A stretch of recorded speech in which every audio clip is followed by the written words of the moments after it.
This Halloween, ghoul all out with Instacart. Whether you're hunting for the perfect costume, eyeing that giant bag of candy, or casting spells with eerie decor, we've got it all in one place. Download the Instacart app and get delivery in as fast as 30 minutes. Plus, enjoy $0 delivery fees on your first 3 orders. Offer valid for a limited time. Minimum $10 per order. Service fees, other fees, and additional terms apply. Instacart, bringing the store to your door this Halloween. Hey, Prime members, have you heard? You can listen to your favorite podcasts ad-free? Good news! With Amazon Music, you have access to the largest catalog of ad-free top podcasts included with your Prime membership. To start listening, download the Amazon Music app for free or go to amazon.com/ad-free podcast. That's amazon.com/ad-free podcast to catch up on the latest episodes without the ads. This episode is brought to you by Huggies Little Movers. Huggies knows that babies come in all shapes and sizes, and their tushies do too. Huggies has more curves and outstanding active fit. Parents know that there's nothing worse than an ill-fitting diaper, especially for active, wiggly babies. Huggies Little Movers are curved to fit all curves, so babies feel comfy no matter how much they're moving around. And we all know they're moving around a lot. They also offer 12-hour protection against leaks, which is a game changer. Get your baby's butt into the best fitting diaper. Huggies Little Movers. We got you, baby.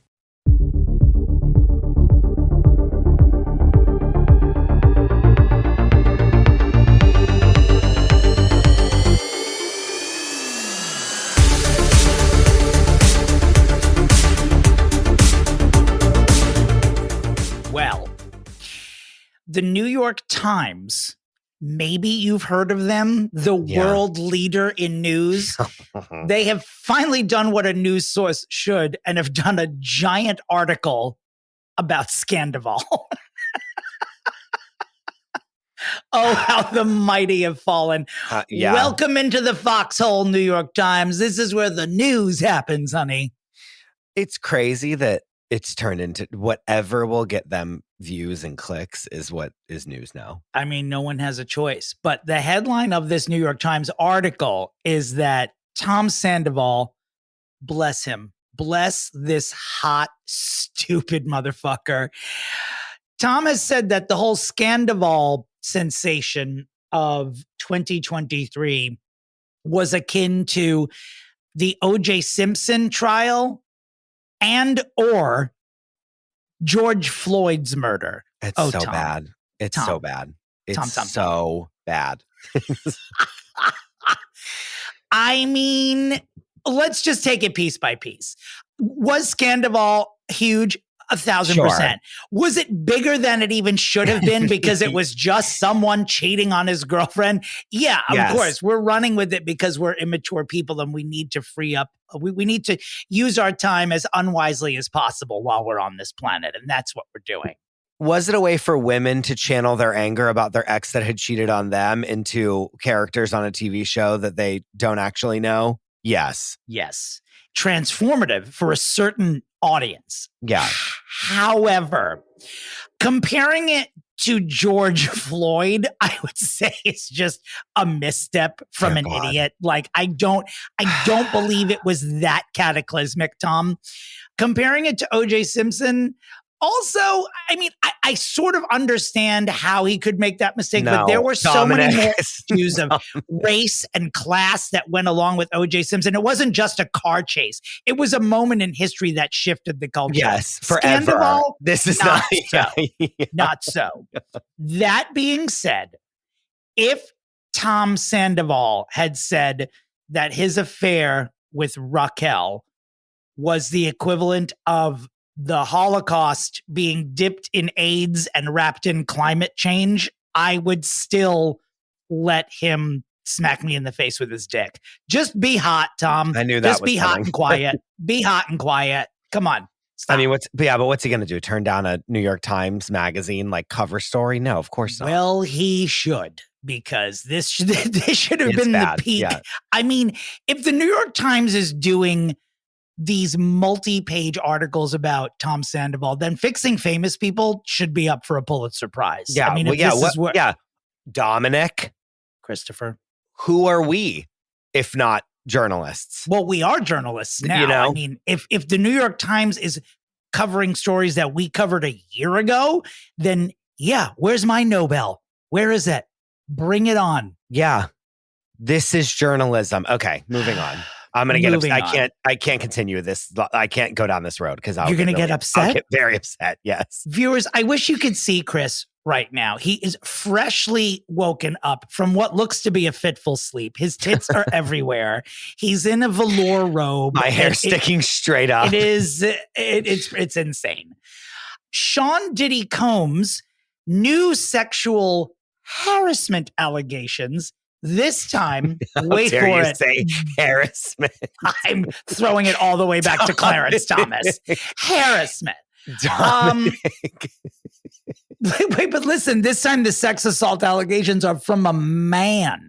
No. Oh. No. Oh, I really didn't think from NBC News. Sean Diddy Combs was sued Monday in federal court by a producer on his most recent album who accuses the mogul of sexually harassing, drugging, and threatening him over more than a year.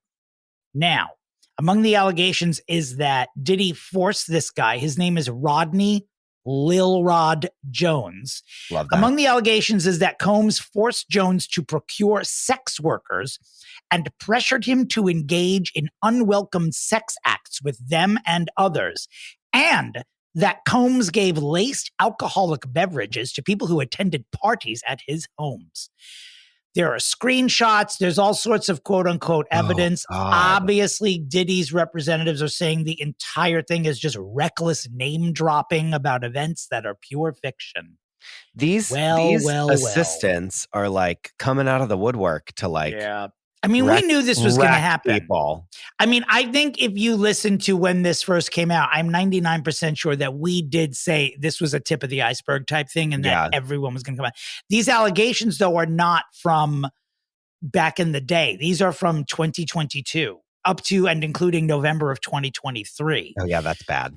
So that's really bad now. These are timely allegations. I mean, it's sort of... It's like a Russell Brand thing. I feel like this happening is just, oh, okay, there we are. Like, well, didn't we all know this was did we all think that this was like an up and up dude? I don't think we did. No, I mean, if we want to just think back quickly to like, remember the show, like, I Want to Work for Diddy? Yeah.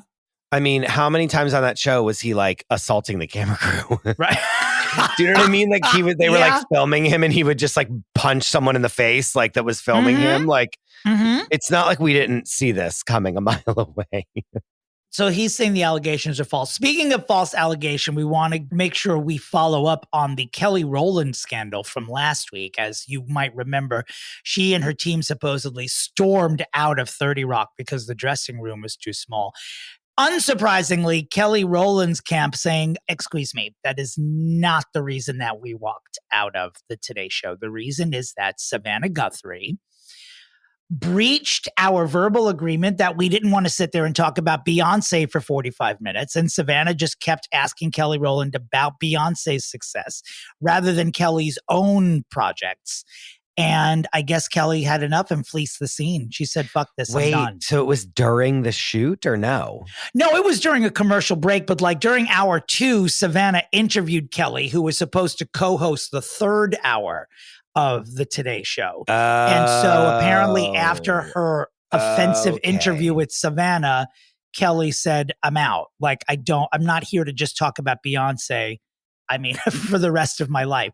I think she would talk about it for the rest of her life, but she was there to promote a specific project. Exactly. And said, can we just put B on the back burner? And that's like, I don't like that. I don't like when it's like, okay, here's the one thing that I don't want to talk about. And the person's like, oh, well, that's the only reason why you're here. Like, you know what I mean? Right. Like, that's the thing that's annoying is that they probably hired her to be like, we want to talk about Beyonce and you'll be here and you'll give great like bites. And it's like, well, no, you should check with this person because they actually have something to promote and like want to be there on their own volition, rightfully so, not talk about Beyonce. It's very much like when I'm doing my stage shows and I'm trying to work on stage and people scream from the audience, shut up, where's Chris DeRosa? I understand what Kelly's going through. Where's Chris? We thought this was a live podcast thing. What is my great aunt doing up there? Why is Kelly, Liza Minnelli's ghost? Why is Joe Pesci's grandmother shouting at us? Where's Chris? You love to call us Joe Pesci's grandmother. I mean, that's what we sound like. We are. I know. When people see us in person and see we're not in our 70s, they're always like relieved completely and shocked. aroused. Yeah. This week we do have a share watch because I'll take any time. Speaking of people in their 70s, anytime she's in the news. We don't have a theme for it, but I would imagine would be on it. We'll work on that. It's Wagon Wheel Watusi. Wagon Wheel Watusi. Yeah. So Chaz is getting married. My friend Val sent me this story, and I am obsessed with really just one word in it. The source for this story is the never reliable In Touch Weekly. Oh, oof. No. Like levels and levels below our paper of note, people.com's Instagram. Like it's rings of hell, rings of hell below. It's written down somewhere. So to me, it's news. Yeah. The headline is The Dramatic Reason Cher Was Uninvited from Son Chaz Bono's Wedding. Well, no. Was she really uninvited? There's no way this is real. There's no way. Cher has reportedly been uninvited to son Chaz Bono's upcoming wedding to girlfriend Shara Blue. I don't know how to say her last name. Maybe it's Matthews. According to In Touch Weekly, Chaz decided to uninvite his mother from the upcoming festivities due to Cher's quote unquote theatrics. Well. This is what I'm going to say when I uninvite you from my wedding, by the way. And I'm going to call bullshit on that for the same reason I'm calling bullshit on In Touch. You're gonna go right to In Touch to give that story. The reason that Cher and I get invited to anything is specifically because of our theatrics. So please stop it. Cher wakes up in the morning with a baseline of theatrics. And as her son, you're supposed to pray that it gets worse than that.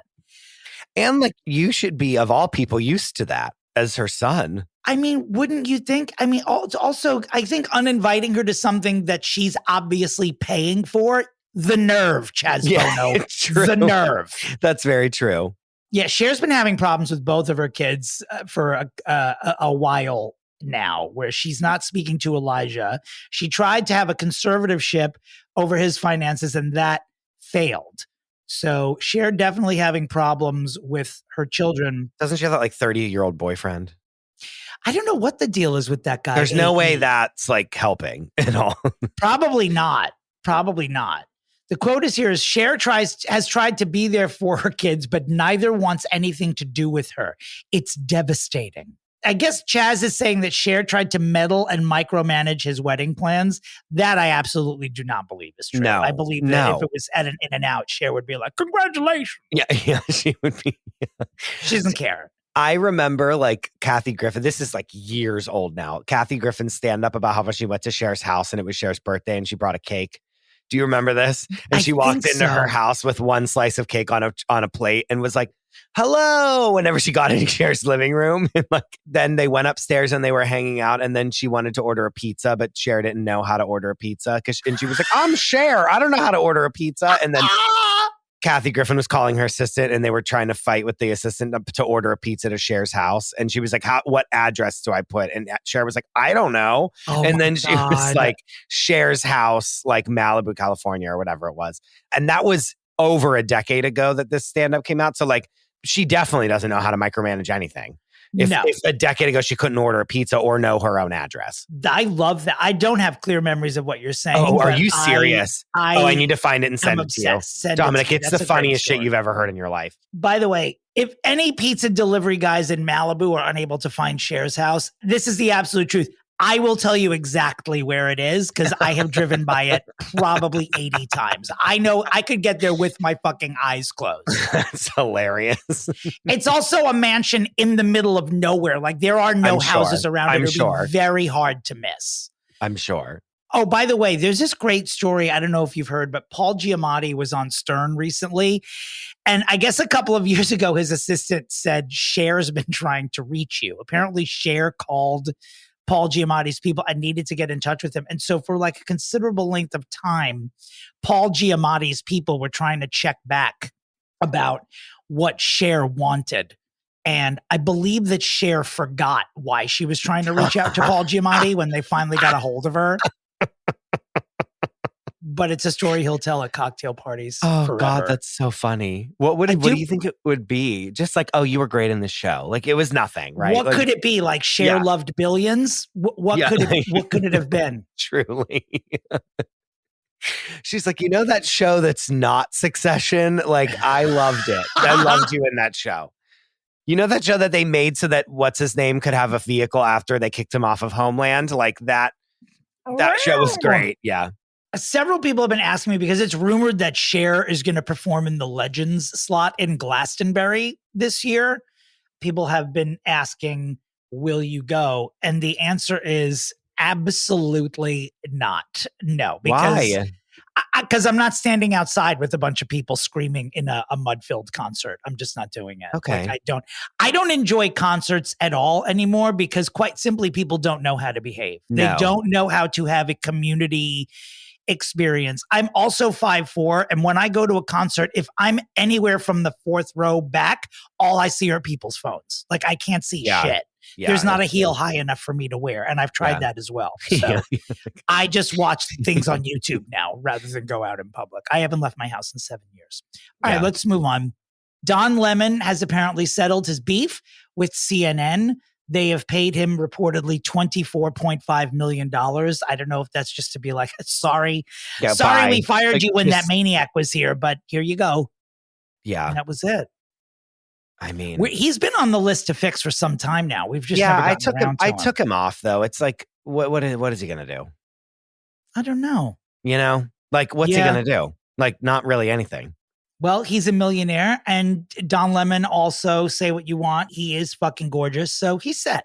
If someone gave me $24 million, I would invest it. I'd live off it for the rest of my life. You would never see me again. I'd be like, bye. Like it would be, you would see me once a year when I would invite you to my very nice house in a car service and be like, here you go, come eat dinner with us, and now goodbye. Like that, I would be out, gone, baby, gone, period. I would even do that dinner virtually. I wouldn't even show up in person. A hologram of you would come to my door. Let's go down south. Taylor Swift and Travis Kelce are in Australia because Taylor is not done performing this show that she's been assaulting everyone with for the past year. But of note is that Taylor's father apparently assaulted a photographer while they were down there after hours. I don't know if the photographer got handsy or whatever, but I guess Mr. Taylor Swift, Daddy Swift, had to punch him. And it turns out that this photographer is someone who one of our favorites, Nicole Kidman, had a restraining order against a while back for bad behavior. No. Yes. Oh, I didn't see that twist coming. That's fun. Right? I mean, that right there, the whole world sides with Nicole. So like, you know what I mean? Like anyone with any kind of knowledge, like anything is like, this man is a monster, like a menace to society and should be put in jail. So Taylor Swift's dad finishing the job that Nicole Kidman started. Thank you. Yeah, we're like saluting him. Yeah. Mm-hmm. Mm-hmm. Wow. Really quick, just to make old people feel older while listening to this podcast, Monica Lewinsky has turned 50 years old. 50. Wait, I'm not done with Taylor though. Go back. Let's do it. I want to say the stories have kind of died down since the Super Bowl, and I'm finally feeling relief. Do you agree? Oh, for sure. We need a break. Yeah. Like Taylor Swift wears socks, like is not a story anymore. Like, and I'm like feeling great about that. Well, I hope you enjoy this moment because it's about like we are about to enter a fever dream of Taylor versus Beyonce for the rest of 2024. Their albums are coming out within weeks of each other. I know I've said it, but like I can't do it. I can't do it anymore. You'll hear in this episode me talk about this more, but like it's too much. Like I can't do it anymore. Well, we're just getting a brief break to soak up the Academy Awards. And once the Oscars have died down, we are back to the world that Taylor and Beyonce are running for us. Who run the world? These two girls. Yeah. What? Yeah. Okay, when does it turn? When do we as a society turn from Taylor being like the biggest thing in music to being a billionaire that we hate? That's the question. Because she's now a billionaire. I would say there's a considerable chunk of society that might already be there. Like, I'm just saying, like, that, when does her music and who she is, like anyone that's like, why does Jeff Bezos go to space? Like, Taylor's now in that camp, money-wise. So it's like, we're at a crossroads. And if you don't think we are, we are. Well, she might, maybe she'll run for office. I mean, I don't know what she's supposed to do now. She's only like 34 or 35 years old. She already owns the world. Like, that sort of power and wealth scares me, because it's like, if I'm her, I am sitting at home in a mansion with Seamless on speed dial and just getting fat and watching Netflix from start to finish. That's what I'm doing. Like, when you are accomplishment, what do you do? Like, what you're the standard for everybody. What are you supposed to do? Just maybe she'll run for office. Who knows? Anyway, Monica Lewinsky. Speaking of running, running for office, somewhat. Monica Lewinsky is 50. I don't know the magazine that's done this photo shoot with her, but please Google it, because she looks absolutely gorgeous. And she's 50. So if you woke up feeling young, I have news for you. You're not. And neither is Monica Lewinsky. Monica Lewinsky is 50. Never married. I really always hoped that she would like settle down with someone who could look past all the bullshit, but I guess that's not possible for her. No. It's too much. She's too much. And then she like made her, which I'm glad that she did this, but she like talked about basically like what happened to her is like her whole platform of like, this is wrong. Right. Which is correct and that she should be. But it's like now her whole life revolves around like something that happened to her when she was a young person. Forever. You know, I mean, it's like Well, she has often billed herself as like the first victim of cyberbullying, which I always thought was interesting and like kind of true, actually. It's true. Like, I agree. Of the template. Yeah. But yeah, like when she goes on the Today Show, she'll also, she's probably like, please, let's not talk about Bill Clinton or. Yeah. And they're like, so and then she walks off. Yeah. Right. Yeah. And they're like, okay, bye. I'm not here to talk about my place in history. I'm here to talk about horticulture or whatever her interests are. But, you know, looking good is like 80% of it. And she does. So good for you, Monica Lewinsky. Yeah. I know many people who know her and liaise with her and say that she is absolutely like truly the loveliest, I'm sure, kindest person, you know, like not even in the face of her entire reputation just being about this one thing, that she handles it actually better than you might think. I bet she's also someone we could get on this podcast too. Who would we fix? Should we get her to fix Bill or Hillary? Oh God, she wouldn't do that. I wouldn't want her to do that. Moving right along, let's talk about it. Truly the elephant in the room, and we have left it for last, the Wendy Williams documentary. Heartbreaking. Whew. This was a lot. This heartbreaking. Was a lot. I think you and I are of the same opinion about this production. There's a lot of backlash. There are a lot of people complaining about it being exploitive and all this nonsense. Tell me if I'm paraphrasing what both of our opinions are, but I say not so. I think like heartbreaking in, I don't want to say educational because it's a little too pedantic, but like you are seeing someone who is a well-known public figure struggle with dementia. That is not something you ever get to see. And I think, agree, I would say at least as eye-opening as it is heartbreaking. It wasn't reading exploitive to me. I'm sorry. Maybe. And in this country, we want those people to go away and not be seen because we don't want to deal with it. 100%. And this is showing you on a fucking silver platter what happens whenever this happens to you. Do you know what I mean? And that is, we want them in a nursing home, away from society, where they go and go crazy and whatever. To the point where we are showing this woman suffering with this ailment and people are just screaming.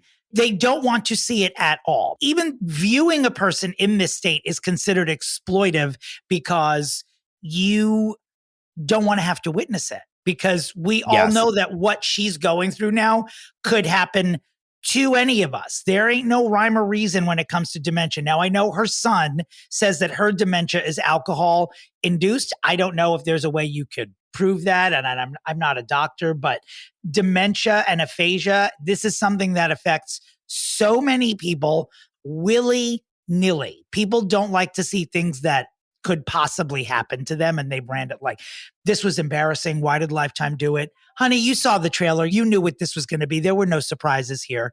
Everything you needed to know about Wendy Williams, you saw in the trailer for this doc that shocked the world. All watching the doc did was unpack it. I mean, it's a very sad story for a billion reasons, but exploitive, not feeling it. I also think that you're showing someone who is in a vulnerable position where if maybe this wasn't happening, they would be preyed upon by someone.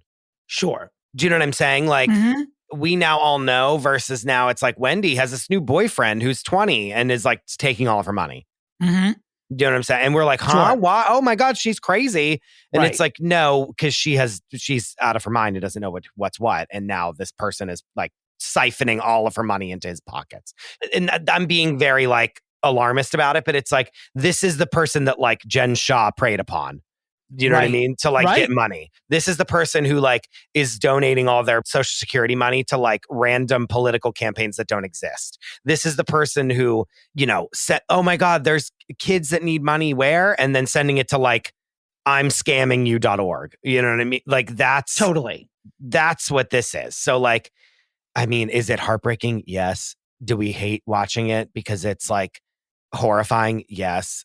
Is this the biggest explanation of why she just one day disappeared off of television and never was seen again? Yes. Sure. Like, sure.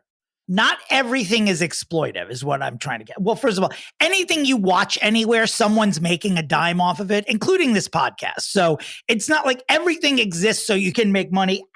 However, I think the merit of the actual documentary is being sort of trampled on because we now have an explanation for everything. For when she passed out dressed as the Statue of Liberty, that is square one for this. Yeah. And so you're seeing someone who was, as a celebrity in your life every day for years. And for people in New York, we knew who she was years before she had this talk show and was on the national scale. Like she was already a legend in New York before she was introduced to the masses.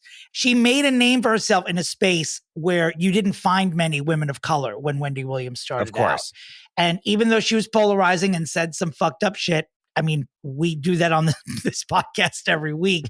But I think the backlash is sort of a little it's a little disingenuous to me because you're seeing the effects of dementia on someone in real time. Like we've seen what's happening to Wendy Williams, to people in our families and our friends' families. And that's what this is. That's how I took the documentary. I mean, she's in a very sad state because we know who she was before. And that's what dementia and aphasia does to people. It removes their personality. Instead of being forthright about it, what did they do? Bump her right off TV and hide her away. Exactly what everyone wants. You know what I mean? I'm bringing it back to what I said at the beginning of this. Like, instead of being like, hi, this is what's happening. She can't do this show anymore because she's not capable of doing it. We would be overwhelmingly supportive of her. But instead, it's like a sleight of hand, like she's gone and we never see her again. And unless this documentary would have came out, we just would have seen her pop up on TikTok in the grocery store sometimes being like, I'm coming back. You know what I mean? Like right. And that's the difference because they weren't forthright about what was going on with her. And maybe they didn't know. I mean, it's possible nobody knew. You know, she was going through the end of her marriage and how this was. I don't believe that for one solitary second. That you think that they knew that she was suffering from dementia years 100%. Back that it was happening? No, I don't think years back. I think once they had to get her off TV, they were like, oh, she can't do this anymore because she doesn't know where she is. That's what I think. And I have no proof of that. That's my opinion. Well, we don't care about facts here anyway, so let's just keep going. If she or anyone had said something about her condition, no one would be looking at this documentary saying, oh, it's exploitive. Oh, this is heartbreaking. They would just say, this is what happens to someone. Sometimes this happens to people and it sucks. And that's it. But, you know, her sisters, her son, I know there's a lawsuit and all sorts of shit and people are screaming, but like her family was involved. She's not only surrounded by people who are taking advantage of her. Is she surrounded by people who are taking advantage of her? Yeah, 100%. All celebrities are. Make no mistake about it. All of their family members that probably just want the money from this documentary and that's why they're suing. Right. But apparently she has a conservator that no one knew about, like a legal guardian who is the one making a lot of legal noise. Again, that's its own problem. Like, who is that person? Like, we're not getting fooled by this again, Mr. Spears and Mrs. Spears. I trusted you. Death to all of them. Like, to quote her herself. I don't like that. Like, that she had a conservator the whole time. Like, we need to now know who this is. This is a Britney Spears redux. And then they want to guess what's going to happen. This random person that no one fucking knows even exists takes every single penny she has and puts her in a fucking mental institution. That's what happens. Strangely enough, Wendy Williams' conservator is Kevin Federline. It's Kevin Federline. Can you imagine? Can you imagine if it was like, what is that woman's name? Lou Taylor and Jamie Spears? We would burn them to the ground. Is Lou Taylor the name of Britney's conservator? That's the woman that was like started that company that would like conserve her. Yeah. You know what we haven't done on this podcast in a long time? Hey, y'all. It just needed to be said. Yeah. She has been blissfully quiet. She's quiet. She's been posting like white squares and just like some novels on Instagram. I'll tell you what, though. This just occurred to me in a flash. Britney Spears could literally stop the world on its axis if on March 15th, just for no reason, before either of these other two bitches takes over 2024, she just drops an album. She won't. Would that be the greatest fucking moment? It's never. I mean, yes, it would be the greatest moment. It's not happening. So this is what I'm going to do in her place. On this podcast, we're going to release an album of covers sung as Britney Spears in advance of Beyonce and Taylor's albums coming out. Check this space in March. We're going to be out doing them before these albums Give come me out. like one line. Give me like one line. Hey, y'all, do you believe in life after love? We're going to do all the hits. We're doing all the hits. That's not even one of her songs. No, she's just doing covers of other people's songs. Got it. Not of her own songs. We're already done with that. Got it. But this is why, like, we were like, Wendy, just get on Instagram Live. Everyone will like be with you. Like, this is why she's not there. Like, this is why her podcast doesn't exist. This is why she hasn't just like gone to another network. This is why she hasn't this all makes sense now. And everyone's mad because you got tricked, you know? Everyone thought, oh no, she's gone or whatever. And it makes sense now. And that's why everyone's mad. Speaking of Wendy Williams.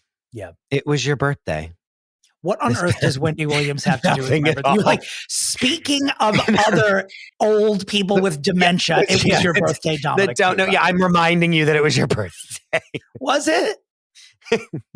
On Sunday. How was it? We had a lovely time. My OGs and I had a lovely brunch at the sponsor of today's broadcast, Little Ruby's Cafe. Now, are they the actual sponsor? No. Do we have an opening? Yes, Ruby. Yes. Call us. Yes. Ding dong.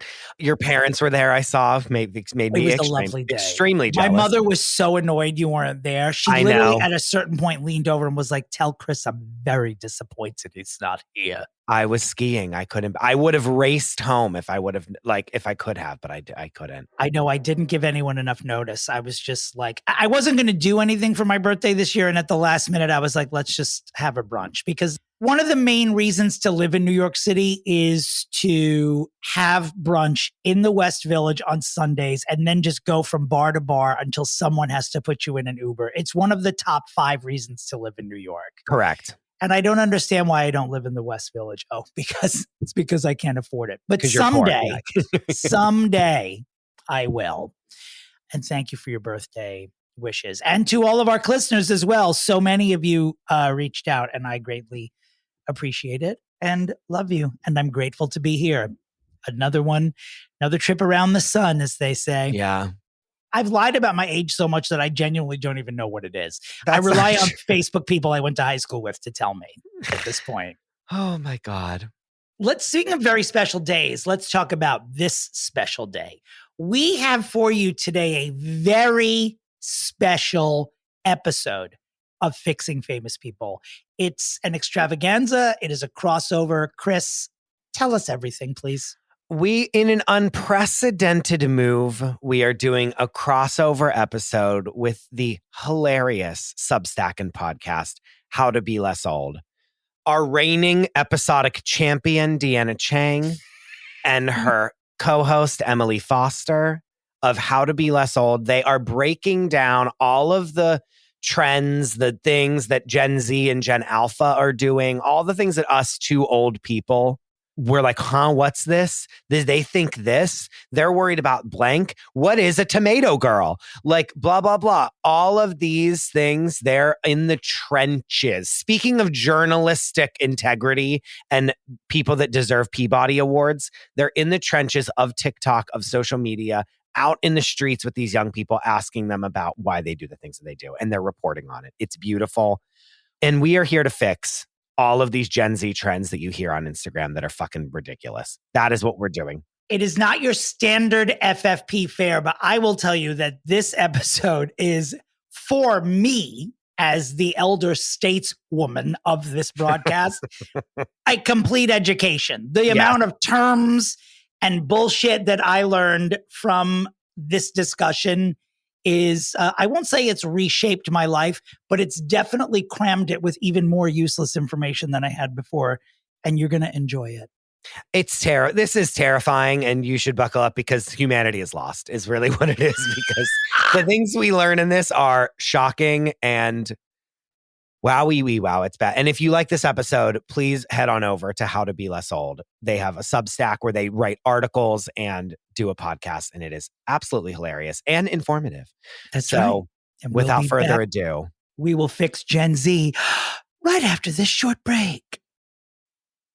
You know that feeling when your favorite brand really gets you? Deliver that feeling to your customers every time. Memorable moments like these are key to building your business and your brand. Klaviyo turns your customer data into real-time connections across AI-powered email, SMS, and more, making every moment count, so you can continue to build smarter, more meaningful relationships with your customers. Build smarter digital relationships with your customers and make every moment count with Klaviyo. Learn more at klaviyo.com/BFCM. Okay, we have an unprecedented crossover episode for all of you. The ladies. This means there is no precedent. There is no precedent for what's happening here. None. The ladies from How to Be Less Old, as you know her on this podcast, Miss Deanna Cheng, and introducing Miss Emily Foster from the How to Be Less Old Substack and podcast. Welcome. Listen, I hit you guys up. I said, listen, these trends are out of control. How do we deal with the younger generation? We need experts to come on and talk about Gen Z and Gen whatever the hell fuck is after that. And you guys said, well, we need them to be fixed. So you scratch my back, I'll scratch yours, correct? That's what we're doing here tonight? Absolutely. Love it. Okay. Fix we must. Intro. What a pleasure. I mean, and an intro and just a delight to be having a very special episode. It feels like such a throwback. I mean, and introducing Emily Foster is like, you know, when they would do that on the TV shows. It's the Heather Lockleariest thing that's ever happened on this podcast. I will tell you that for sure. Correct. And Deanna joins us as our reigning Fixie Award champion for Best Episode. Congratulations. Do you want to just drink that in for a second, Deanna? Yeah. I mean, gosh, it's actually a lot to drink in, and it's almost too much to hold, to be honest, like in my body. I mean, you're royalty on our podcast. I'm surprised your appearance wasn't preceded by a rider of some sort about how we were supposed to look or how we were to address you when you arrived here. Well, you know, I'm already very concerned about this episode not going well after that, but I think it will. No, I feel like we're all on the same wavelength. And yeah, I do too. For those that may not be familiar, let's talk about How to Be Less Old. What's going on? Fantastic. So we basically try our darndest to understand the youth. It's an ongoing project. Some days it feels like, why? Yeah. Because they are unknowable. And yet this is the work we do. We do it day in and we do it day out. And you really are boots on the ground, like reporting, investigative journalism is what's happening. Yep. Yeah, I think Dominic would enjoy this. This isn't to say, Dominic, where is your subscription to our Substack? I'm not saying that. I'm just saying. I mean, it's also like it's not like you're directly saying that, but we can interpret your tone differently. Go ahead. However you want to kind of interpret that. But we had a podcast several years ago called How to Be This Old. And then we were talking because Emily went to get her back worked on. And the woman, was she a chiropractor or this was my physical therapist? Physical therapist. Physical therapist. Very okay. 26, maybe, right? But like a professional woman of sorts. Yes. On my 6th visit with her, she said, as I'm leaving, oh, you know what? I know what it is. Emily, you're suspicious. Your personality is suspicious. And I immediately just called Deanna. We went out for drinks and I said, I'm so lost in this comment. Yeah, like it hit you like a ton of bricks. Yeah. I mean, I was offended. There were tears, but I was like, does this even warrant tears? I don't know what happened to me, but a medical professional maybe insulted me and I'm not even sure. May I pose some questions about this incident before we move forward? I would love that. How old was the offender? I think about like 26 is what I'm guessing. Okay. Did they say suspicious or did they say sus? Is question the full number 2. Word. Suspicious. The full word. Mm-hmm. Yeah, that resonates. Because we had learned, we learned sus back about 5 years ago. We learned it. So then when she said, what does this mean? We were like, I don't know, but I guess we have to revive our podcast, turn it into a Substack and get to work because there's things we don't know. We still don't entirely know what she meant, but we did get closer, right, Emily? We did. What did we get to? Well, I believe a youth told us it was not an insult. Yes. And then I felt even more ridiculous because I never went back. You guys, I never went back. So you never followed up with her to ask her directly what it meant? That would be really mature, Dom. And no, I did not. Wow. Emily was like, you know what's suspicious? Me not showing up here again. Am I dead? You'll never know. I think it is suspicious that you didn't go back. I think you validated what she said, actually, because I would have been there 45 minutes later and say, just one more thing. What the fuck did you mean by that? Oh, Dominic wouldn't even have left. He would have confronted them right then and there. So that's the difference. Yeah. I probably would have. Was it a woman? Was it a woman who said it? Very much so. I would have smacked her probably right on the spot. Of course, I would never smack a man because they kick the shit out of me. But a woman, a light slap, just for using the word. She would have appreciated it. Back of your hand. Yes. Yes, with a feather. I would have hit her with a feather. I carry one with me for that purpose. Dear God. Okay, righting the ship. So Dominic and I were having martinis at the duplex one night. And I said, Dominic, everything now is cosplay. That's where we start. And then with this, that snowball started rolling. And I was like, we need to get the girls here. We need to unpack this. Because I was like, everything that we do, like the younger kids, I feel like everything they do is cosplay. Everything is like the trends. Like we're obviously talking about the mob wife aesthetic, which we'll get into. But even like the Barbie movie, like everyone had to like go out and buy a pink outfit to like wear to the Barbie movie that they've never worn ever again. Correct? It's so true. And I think part of it might be that like they are the youngest sibling who has inherited this like estate sales worth of eras, like not to be all Taylor about it, but like, so they are playing dress up. They are 100%. Like, it just feels like everything is a costume. Like nothing is like, oh, I'm doing style and this and that. It's like everything is like, I might have got this at Spirit Halloween.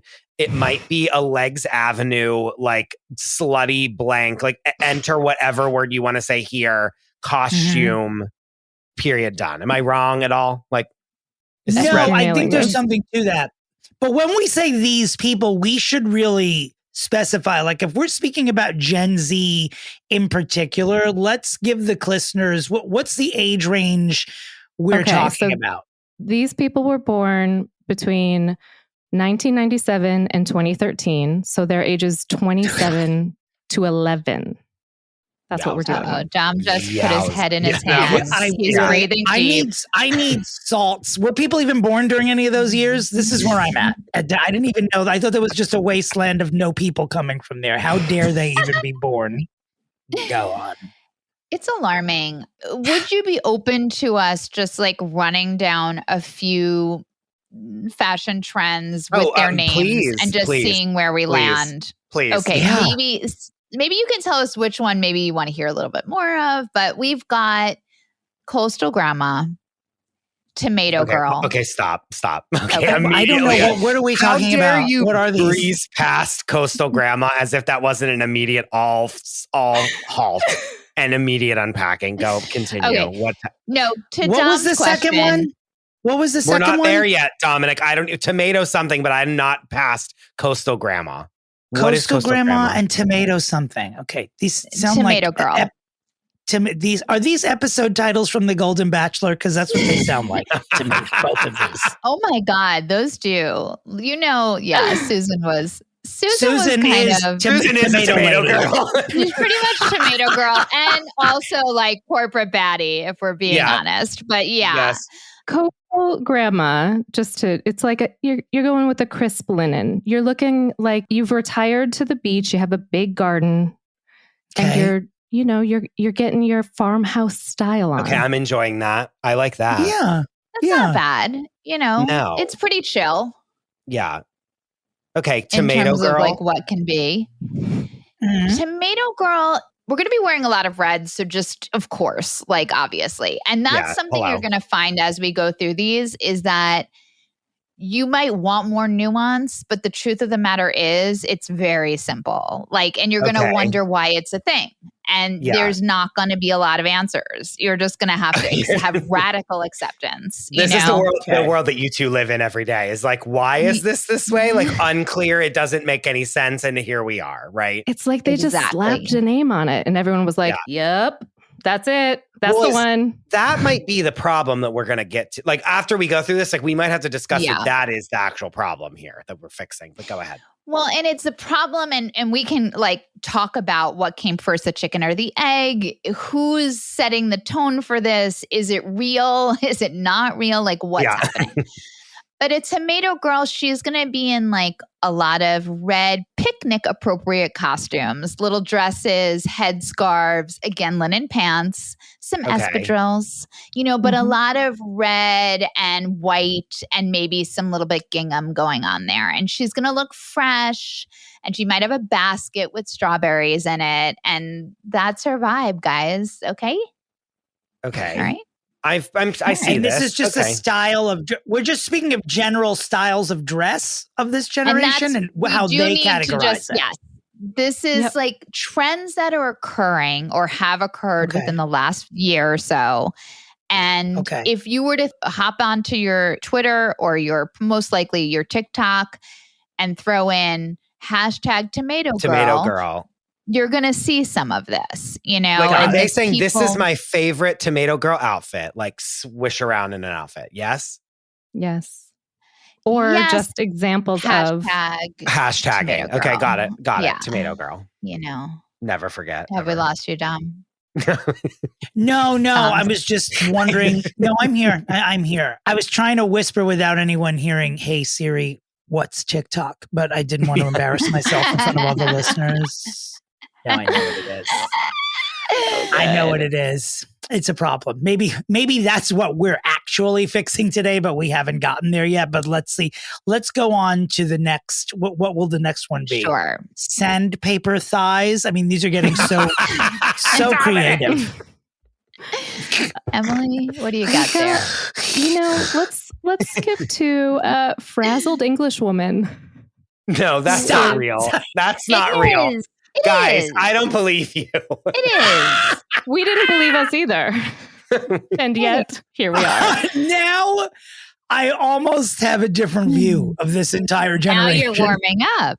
I love frazzled English woman. I mean, I think I'm kind of giving a little frazzled English woman today. I mean, she's like, she wears cardigans. She has her hair a little crazy. She's Kate Winslet in The Holiday, right? Like she's struggling. She doesn't have her life together. She's lost. No. But she's also wearing vests, tights, and skinny scarves. Just to wrap it all together. Maybe a claw clip. But again, like, this is like they plucked this out of a movie and now this is what people are. Do you know what I'm saying? Like, no, again, these are all costumes, right? Right. Yeah. Like, it's not actually a thing. They were like this isn't let's give this a name. Yeah. Okay. Oh, God, it's so much worse than I thought it was going to be. Okay. Do we have, what else can you hit me with? Give me another good one. Sure. Frazzled English Woman was really. Frazzled English Woman is hard to top. Well, it's also that is Dominic and I. We are frazzled. Like, I feel like I've just been born today. I feel like I found my birth certificate. Emily just handed it to me. It was like, you're a frazzled English woman. Of course I am. You see the size of my scarves? Well, you know what is nice? I will say this, like just hearing you identify with frazzled English woman. What I like about it is that, you know, I was just looking at a lot of pictures growing up, right? And I'm like, we are just simply in clothing. You know what I mean? Yeah. Just jeans that don't have a particular fit to them and shirts that also don't have a particular fit to them. And then maybe our hair is doing things, you know? But like early 90s, like I know it can be more specific than that, but a lot of times it was just clothing on your body, you know? And there's something nice to be like popping into your closet and giving yourself a directive. Like, you know what? I am a frazzled English woman. Let me kind of pull some things that speak to that aesthetic and feel like I'm doing something as I make my way out the door. Okay. You never know the day you're going to meet your Jack Black, you know? So you might as well. And you're feeling the vibe. You're feeling the emotion of it. Yeah, like I am a frazzled English woman. Are you? I didn't know this about either of you. This is a nice reveal. Well, I do think we both have frazzled English women personalities for sure. Yeah, I think fashion-wise, I definitely trend more toward a frazzled English woman, and Chris is definitely more of a mob wife, but already was a mob wife, I think. But I think like coastal grandma, like my dream is coastal grandma. Right. That's your highest self. Yeah. Like white button-down, crisp white button-down shirts with like nice pants and like a nice boot. That's a coastal grandma, right? Is that like, are we doing like, is this like Diane Keaton and Something's Gotta Give? No, yes. Okay. Like that is coastal grandma, is Diane Keaton and Something's Gotta Give, right? I love that. It's or sort of like Meryl Streep in It's Complicated. Yes. Same. Love literally that. the same character. Yes, which we love. Like absolutely, like not a note's difference between them. Yeah. Okay, so any other ones that stand out? Obviously, we know the mob wife is one, but that. I mean, and mob wives, mob wife aesthetic is like really coming in strong. That one took over. Like that got to me. Like I haven't heard Tomato Girl before. I haven't heard Frazzled English Woman, but I've heard mob wife aesthetic, you know. Yeah, I mean, we'll leave you with corporate baddie and then we'll move on to mob wife aesthetic. Corporate baddie is like Megan the Stallion in like a pantsuit. That's right. Okay, thank you. That is absolutely all right, I'm catching on. With and you're going to be in your bold colors, you know, you're going to have an edge as you make your way through your day at your workplace. And you are always thinking as you go through your day, I am a corporate baddie. And that's helpful. Yeah. It's like a directive. But that's exactly what it is. You're dressing for the part. So to your point, Chris, again, it is dress up. You're in a costume. But you're not going to work in a nice, Go ahead, Dominic. It is very much. Corporate baddie is sending me instantly down the path of eventually we do find out that queer people of color invented virtually everything. And these are categories at a ball. Like corporate baddie is executive realness from Paris is Burning. It's literally the same thing. Never even put that together. You are so fucking right. That's, oh my God, wow. Wait. Because I'm not just a middle-aged faggot occasionally. I am always that. And I'm only thinking of Paris is Burning at all times. Guys. By the way, as am I. That is one movie I have watched many, many, many times. And it always is there for me. And it will always be important. Very important. Guys, I'm breathless. To quote Deanna. Deanna. Kind of too. Because that is what this is. Mm-hmm. It is a ball. Like, can you look? Because wasn't the one, I'm trying to think of the one thing when it's like, it was literally like military, like was the category. And the guys were like, can they look like soldiers? Like, it wasn't like military and it's like a drag queen with like 2 tank boobs. Like, you know what I mean? It's like, like torpedo boobs. Like, it was realness. It really was like, look like a soldier. Yeah. Like, that's what we're getting. Wow. I'm about to blow your minds even further because you know what? I'm going to say this. You know what Gen Z is in its totality? It's Paris is Burning, Taylor's version, the entire generation. That's all they are. We're done here. Thank you for listening. Deanna's been blown back in her seat. She's laying. She's hurt. She's injured. She's injured. She's injured. She has been hit. Taylor's version. It's like, in Paris is Burning, queer people of color were kept out of some of the realness that they were cosplaying in that ball, right? And so is that also happening here? Because I think it is. I don't know. Is a corporate baddie actually showing up in a corporate location, or is that corporate baddie marching to Starbucks?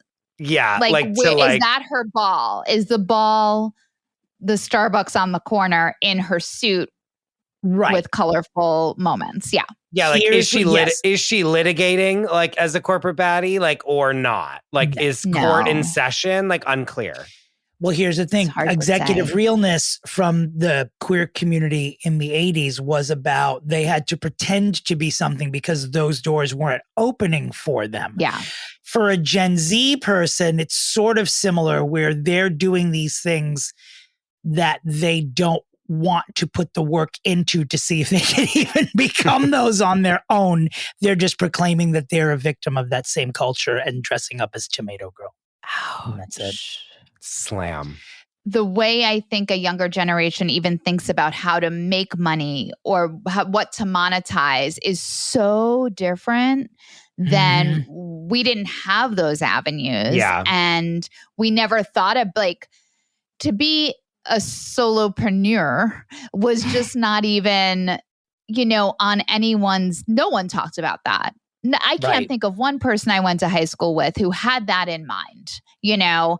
And with influencing and starting up your own niche, this, that, or the other, you can eke out your career and your job and your money and your cash flow in a way that we have a hard time processing, I think. What do you think about that? Agreed. Why not just dress up as Tomato Girl and get a bunch of views and then get money for like Tomato Girl outfits? Right? Like, why send your resume to 900 companies that are going to reject it when you could just be Tomato Girl? Yeah. You know what I'm saying? Like, it sounds pretty fucking good to me. Carry a basket of strawberries and wear linen pants. Hello. And it might be like the weird backlash of growing up and, with tons of video games that we also didn't have in terms of like entering these virtual worlds. Yeah. Where you could be anything. You create your whole persona. And now that's how they're kind of just interacting. Going through the world. Yeah. You're like a living avatar. Like, this is what I'm creating. I'm popping this on it and this on it. And here we go. It doesn't need to be more. I don't have to put the 10 years in to earn my corporate baddie situation. Corporate baddie status, I'm just going to be a corporate baddie, right? That's right.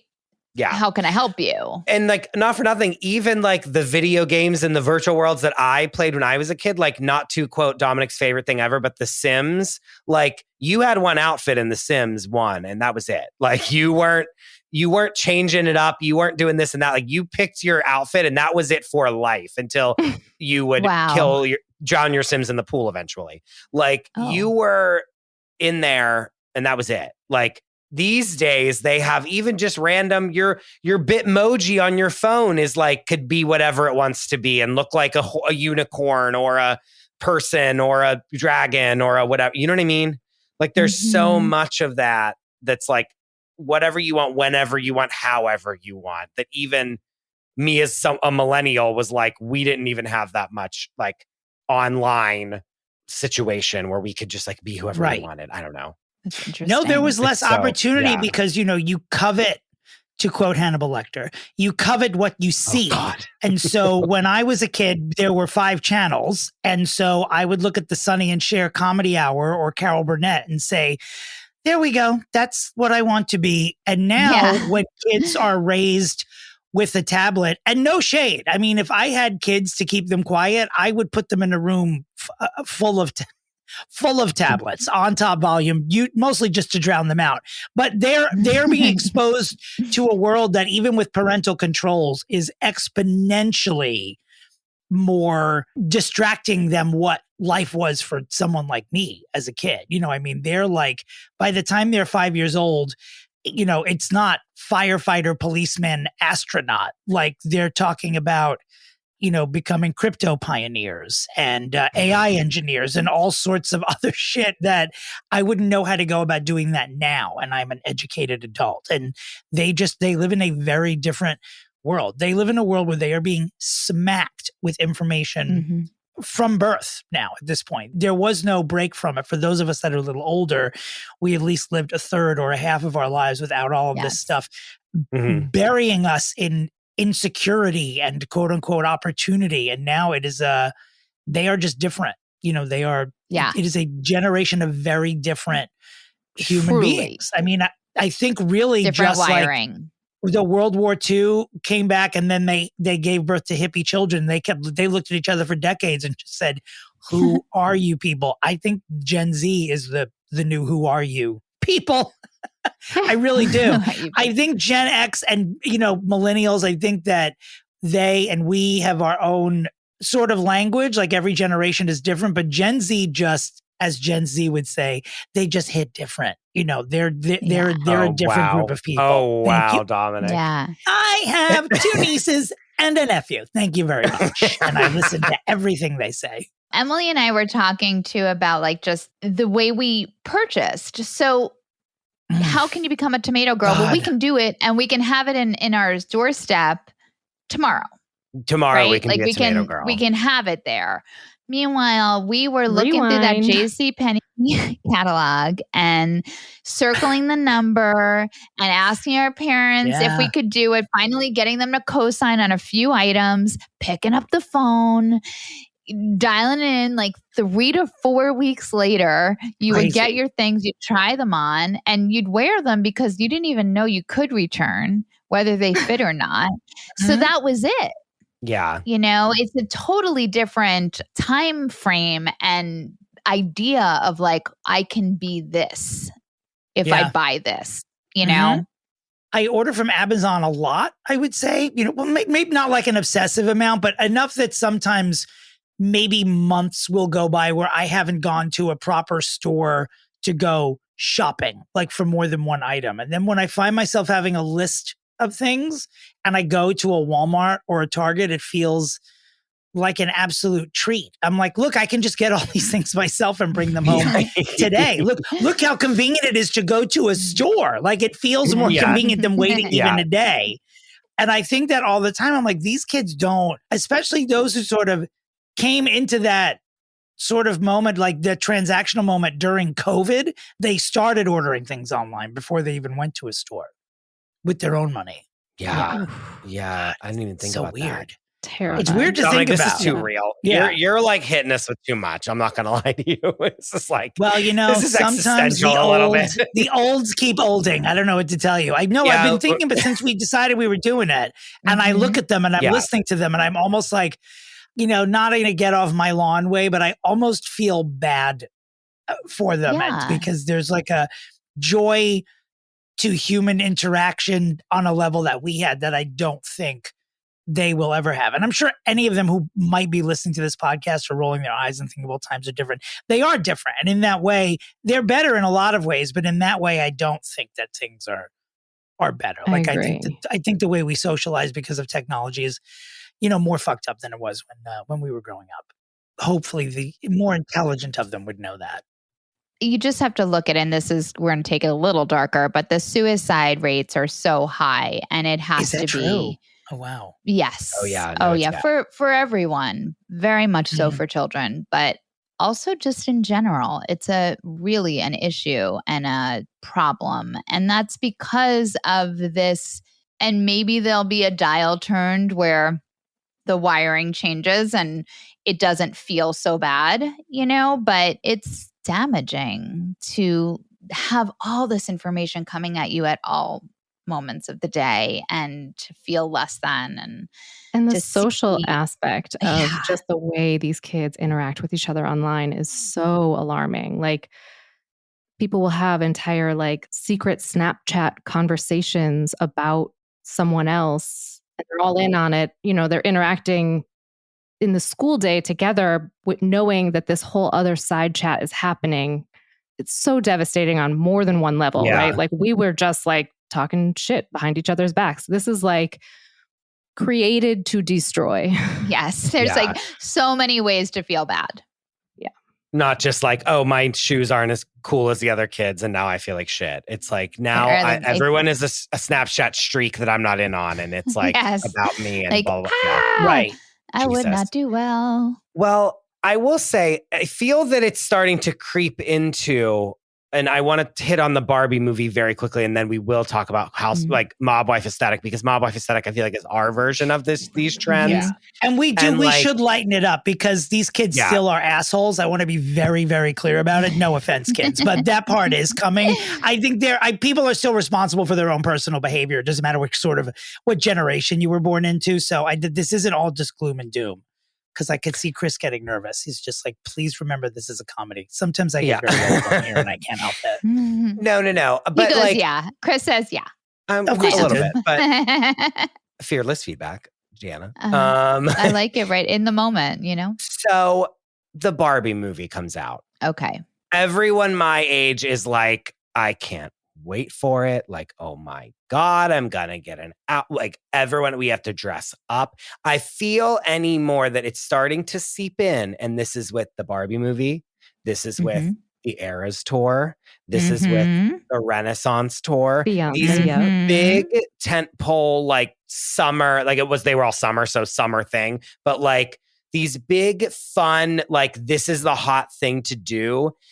I have felt when I went to the Renaissance tour and whenever I went to the Barbie movie, it was groupthink. You need to buy a whole new outfit that you've never worn before so that you can wear it that one time. And it's probably not an expensive thing. It's probably from Amazon and is made out of chemicals and will fall apart if it rains on you. But you need to buy a new outfit. You need to have a whole outfit to go sit in a movie theater and watch the Barbie movie.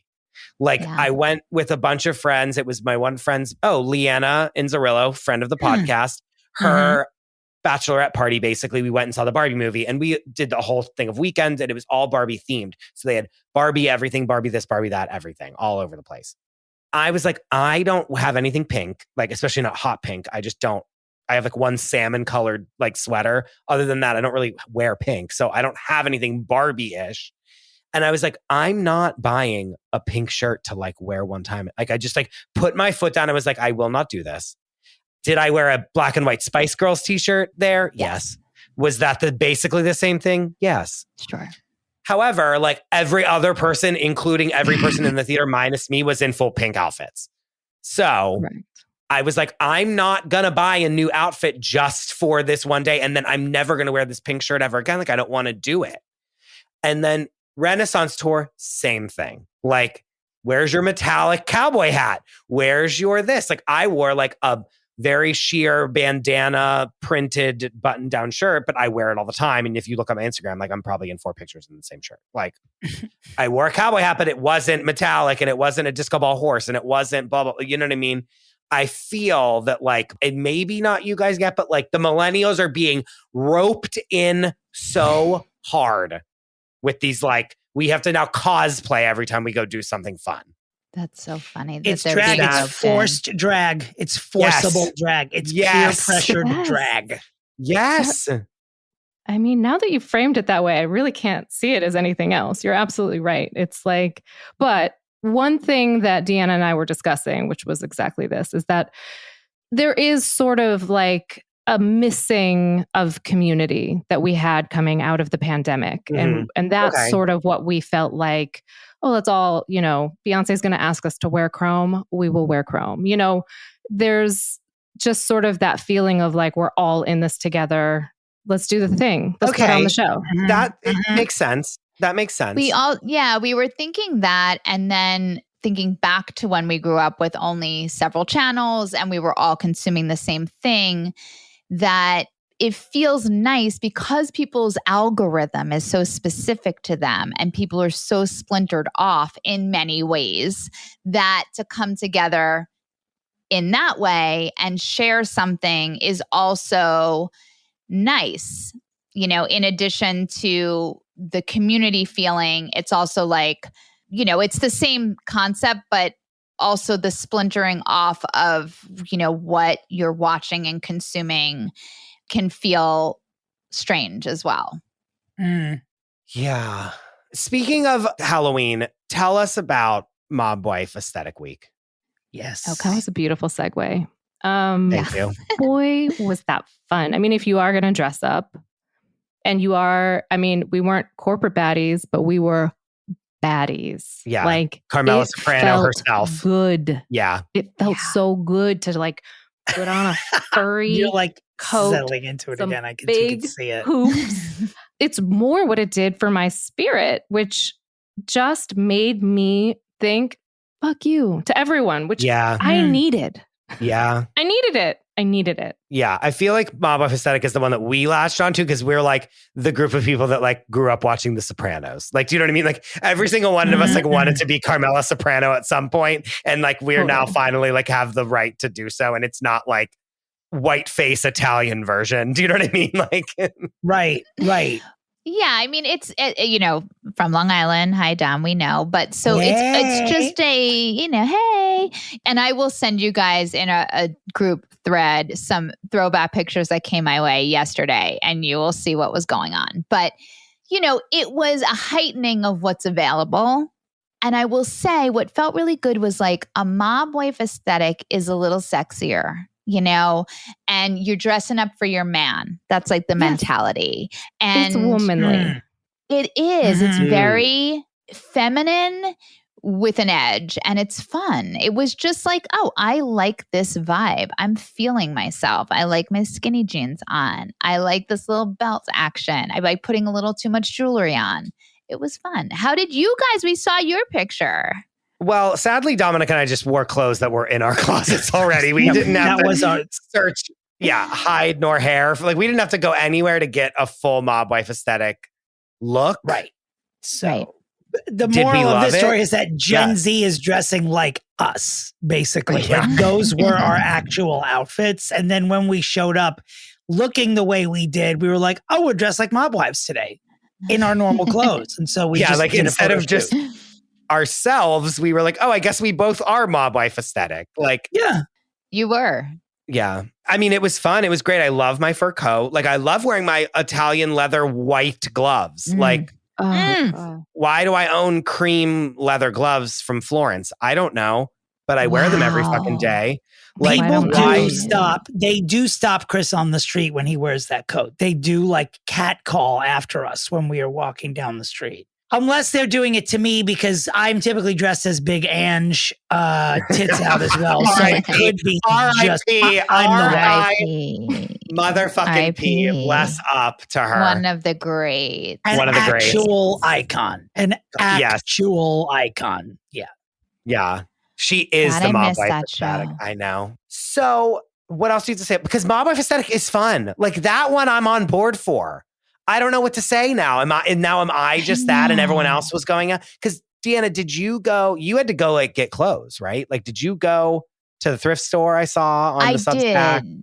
Yes. I went to the thrift store. I bought a bunch of stuff and then I ended up sending most of it back.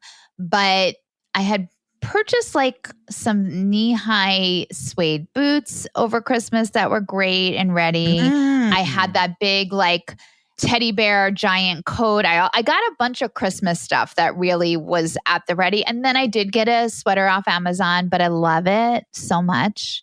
Little animal print. So it, truthfully, I did go out to buy, but I didn't really need to buy very much because I had what I needed. I just had to reformat it. I think that's the thing with Mob Wife. It's like, that's everyday wear. There's nothing that you're doing that feels so out of the box that you couldn't go to the grocery store or stop for gas. You know what I mean? It's like you are just looking good. Whereas some of these other, I don't know, it's like you're putting on a much bigger personality to do when you're trying to be a tomato girl or, Girl. Tomato Girl's just... She's it. Like, by the way, this episode's called Tomato Girl. I don't know what else it could ever be called. I just don't even know if I understand it. Like, I don't know what... It's not. It sounds like a slur against Italian women. Tomato Girl. I have to be honest. Like I don't even understand. Fucking Tomato Girl over here. Yeah. Right. Oh my God. I don't even understand. It's not. Yeah, it very well might be. That's the other thing we kind of like have come to is that a lot of these, Emily and I sit there and go, how can we know everything that's coming out? It's coming out so rapidly and there's no way to know it. And I was thinking, I used to work at the Apple store and I would watch when a person over 60 would hold an iPad for the first time. They were so clunky and confused and they needed their oil, like they were squeaky.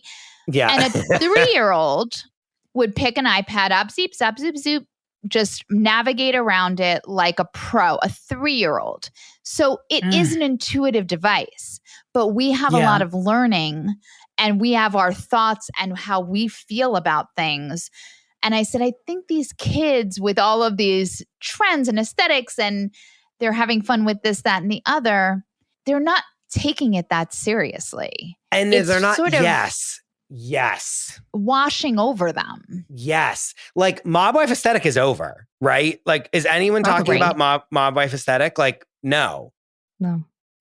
By the time this airs, they're going to be like, what? Like, truly. That's the other thing is that it's not even like a year trend. It's not even like everyone's wearing these shoes this year. Like, it is truly for a week. And then, which is even worse because like if Tomato Girl is popping, she's popping until it's 2 weeks later and everyone's like, we're on Eggplant Girl. Like, what are you even doing? Do you know what I mean? Slur. Like, right? Yeah. Wait, I did that one on purpose, but like, do you know what I mean? Like, I'm Potato Girl. Like now we're French Fry Girl. Like that's what French Fry Girl is, and God knows what that means. But like, it really is like week to week the trends. How do you keep up? You don't. Yeah, right. You're not supposed to. Yeah. Unless you are young and you feel pressured to. I mean, we're still going to dress like mob wives because we've already been doing it. Again, that's I just wearing my own clothes. Can't help that. Like, that's it. Yeah. God. Wow. So much. This was truly the fact that Dominic hit us with Paris is burning Taylor's version. Like Swift's, yeah, immediately. Like that was 10 minutes in. The fact that hit us so quick. Like I've been reeling since. So I'm sorry. I just make everything gay. I just have to bring it back. No, but it was so right. And I've never even remotely thought about it that way. And that is what it is. Anything else we need to say before we kind of pitch our ideas of how to fix this quagmire? And like, we're talking about trends, like, again, I'll never stop saying Tomato Girl. Now that you've given this to me, it's like, I am Tomato Girl. You're a Tomato Girl. We are Tomato Girl. Like, it's so good. Like, Tomato Girl hashtag on every picture I ever post from now until infinity. But like, we're not even talking about like, again, as a paid subscriber to How to Be Less Old Substack, like I know about like looks maxing and like beige flags and like, blah, blah, blah. Like all these different things that like these two intrepid reporters have like been throwing across my desk day in and day out. Like we're just talking about like just clothing that they wear and say is like a costume. Like there's all these other trends and terminology that is like so hyper blown up to be viral because they are like the viral generation that it's like we are scratching truly the surface. Well, to get more annoying, if we want to use some terms about the trends, what we're really talking about are micro trends and core aesthetics. Core aesthetics is like... Isn't that exhausting, though? Even those words they exhaust me. That exhausts me. Yeah. It makes you hate the entire generation. Yes, absolutely. Correct. 100%. Yeah, because like remember like cottagecore? Like that was a thing. Like that's one that we remember. Like that was one that broke through, really. Yeah, all the cores. Ballet core. Yeah. A lot of core. Well, and then it was just like you wore something and they said that it was core. Core. Because what was the one that was just like 90s core, but it was, what was that called? It was like plain and like pastel color. Normcore. Oh, yeah. Normcore. Remember that? Like this was, that was those simpler days. Yeah. That was with us and that held its own title for a really long time. Yeah. You know, that was the Seinfeld aesthetic, normcore. Yes. Yes. Oh my God. That's what I meant by we just wore clothes, like normcore. Yeah. You know? Normcore. Yes. Oh God. Everything is a title. That's another problem is that like nothing is just what it is. It's all like this aesthetic or this vibe or this. And it's like, no, I'm just like wearing like I'm just simply wearing, I'm just existing. That's everyone's fault. I don't know that they were sort of produced into that moment because like once, can we call it BuzzFeed or do we have to call it the BuzzFeed journalism aesthetic? The BJ aesthetic. But just, when everything started becoming listicle, like when life just started becoming listicle, that was an elevator shaft without an elevator in it with a direct express to Gen Z. Like once that started taking over processed thought, it was just over after that. Then everything just became a list, what's shorter than a list, a title. Well, Dominic, I'm sorry to tell you that that's our fault. That's the millennials' fault is the listicles. I'll agree that's with that. That's completely on us. And I have to live with that every day now. But you are right. It really is. That really was like the beginning of all of this, which is extremely upsetting to feel now that because it was definitely my friends that started all those listicles. Okay, Emily, you might not know this. Deanna does. Dominic and I are going to pitch what we think these people should do to fix the Gen Z trends. And by these people, our client is basically society, American society at large. And then you two will decide. If you guys have a better pitch, go ahead and do that. But if not, you will decide who is the winner. She said we don't. We don't. Definitely don't. Okay. I have to root this in my own experience. And I feel that I was in a quagmire when I was like, I don't want to buy a Barbie t-shirt. Like, I don't want to buy a metallic Renaissance t-shirt.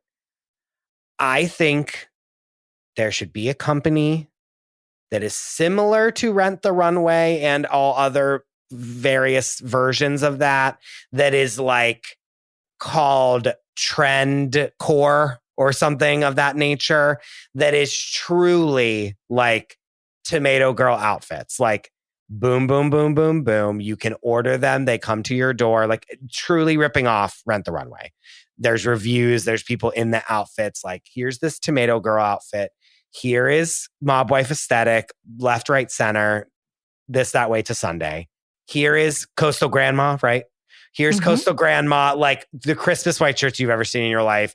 Frazzled, wasn't Frazzled English woman? I'll never get over Frazzled English woman outfits. Like, and then if they want to, not for nothing, to appeal to us, like other people, it's like, this is Nancy Meyer's aesthetic. Like, here's all these outfits you can rent. Like, here's this. Here's for Era's tour. Like, she has a whole collaboration with them.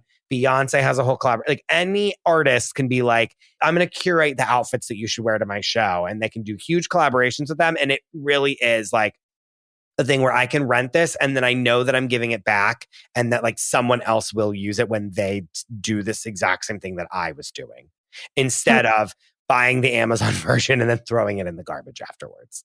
Because we can't stop the trends. So I think that a way to buy everyone into it that is sustainable and like maps it out for us, I think really helps. That's so nice. Wow. That was such a like millennial pitch Of course it for was. how to fix it. I love it. It is. It's almost like you're setting up, like you're cornering the market, like you're a college bookstore, basically. Yeah. Like you're sort of owning the market, and like, which isn't necessarily a bad, I mean, there'll be a little competition somewhere in your plan at some point, but it really is like you're just sort of cornering the market and making it easier for people so they don't have and to. like for these content creators, it's like, oh, I need to do like Tomato Girl and Coastal Grandma and this. It's like, boom, boom, boom. Here's $400. I have all my things. I do 3 shoots in 2 days and then I send them all back. Right. Good to go. I feel like this is Shark Tank. You just sold us your company. There's no sheen involved. There's no lead clothing. There's no like, you know what I mean? That's great. Minimal child labor has to happen for this versus like 9 million versions of the same thing. That's what I'm talking about. Dominic? I just feel like I need to say this as it happened in real time, that I am recording this podcast in my parents' basement, and my mother just brought me cookies. She just delivered them to me because she knows we're recording the podcast. As I was talking about child labor, that's so beautiful. Literally, I was like, I'm still from a generation where it was all parent labor. Yeah. Bring me a fucking cookie. That's the mob wives aesthetic right there. Thank you, mother. Gen Z fashion people, whoever you are. The only thing I kept thinking the whole time was, this is so much pressure, this fashion stuff. I feel like it bleeds into other areas of a Gen Zer's life. So it should be its own separate moment. The fashion of it all should just be its own separate app. That whole life should just be its own sort of like, it should just be like Fortnite. Like there are video games and then there's Fortnite. Like Fortnite's its own life. So I think that all the fashion shit that Gen Z does should be splintered off into its own app. And that's what the whole app is, just what's the trend of the day. And let's call it Tick Frock. Period. That's my pitch.